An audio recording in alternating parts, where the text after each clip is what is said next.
Cold emailing doesn't even work. I never landed clients. Sure, Jan. If your cold emails aren't converting to clients, then you're making one of these mistakes, guaranteed. Hey, welcome back. My name is Megan. For plenty of proven tips for making more money as a client-based business, be sure to hit subscribe and click on the bell so that you get notified when I upload new content every Thursday. Cold emailing is like a lot of other things in life. If you don't do it the right way, it's probably not going to work. But it doesn't mean that the system is broken. It means that you're broken. I mean, your approach is probably off. Let's get into 4 common cold emailing mistakes that will absolutely kill your conversion rate and what you should be doing instead. Mistake number 1, your subject line is spammy. Cold emailing success starts with the subject line. This is because if your subject line is off, then the recipient isn't even going to open your email in the first place. In fact, according to Convince and Convert, 35% of email recipients decide whether or not they're going to open an email based purely on the subject line. By the way, I've got a video all about cold email subject lines, which I will link to in the description below. Your subject line should be simple and offer a preview of what the recipient will read about in the email itself.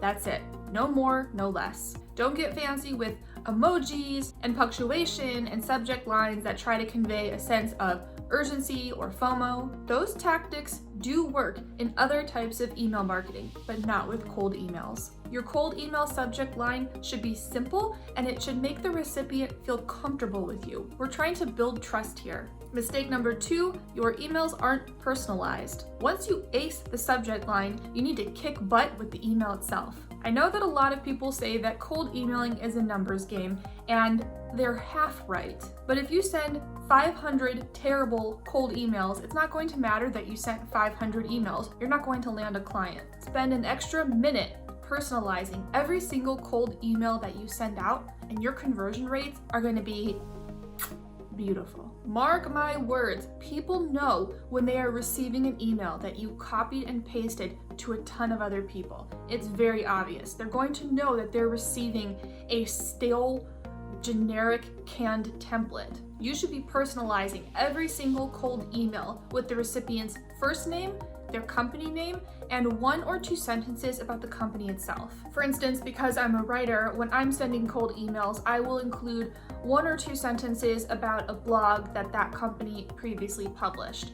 I will comment on it or tell them that I enjoyed it or tell them why it really resonated with me. This tells the lead that you did your homework, you looked into them, and you are approaching them as a unique business, because they are. Are you personalizing every single email? Drop me a comment and let me know, but be honest. And don't forget that you can actually copy the 5 cold email templates that I use to land clients on a consistent basis. I will leave the link to that in the description below.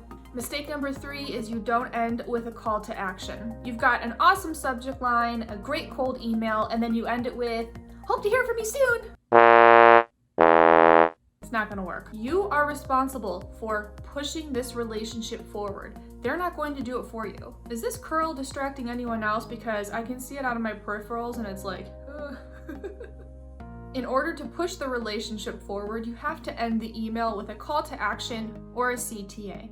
My recommendation for a CTA is that you attempt to get them on the phone. This is because it is so much easier to land a client on the phone than it is over email. Your CTA needs to be very specific and it needs to be easy for them to answer. Don't make them do any work. You don't want to say something like, "Can we talk more over the phone?" because it's too vague and it doesn't push the relationship forward. If they just say, "Sure, that sounds great," then you have to send another email to try to set up a time and find something that works. We want to cut to the chase. We want to get them on the phone as fast as possible. So instead, ask something like, "Can we get on a call tomorrow at 1?" Or, "When would be a good time for a call this Thursday?" Or, "I'd love to talk more about this. Here are 3 possible times for a quick call. Which works best for you?" In these examples, you accomplish 2 things. 1, you push the relationship forward, and 2, you make it really easy for them to schedule that call with you. Mistake number 4 is you don't follow up. If you send your cold emails, kick your feet up, and wait for the clients to start running at you, you're gonna be waiting for a very long time. No, I mean like a really long time. My clientele wouldn't be what it is if I didn't follow up. Sometimes I have to follow up once, sometimes twice. People get busy, they forget about you, they get distracted. You have to give them a little nudge, and that's okay. Don't let that discourage you. If you haven't received a response to your cold email after 2 days, don't throw in the towel and walk away. Follow up. We wait 2 days because 1 day is a little too quick, too pushy, and 3 days is giving them too much time to start to lose interest completely. You still want to be somewhat fresh in their mind so they remember who you are and why they're talking to you. Keep your follow-up email very short, very chill and casual. You can say something like, "Hi John, just following up on my last email regarding blogging for company name. I'd still love to talk more." And then end with a CTA that is clear and concise and easy to respond to, just like you did in your original cold email.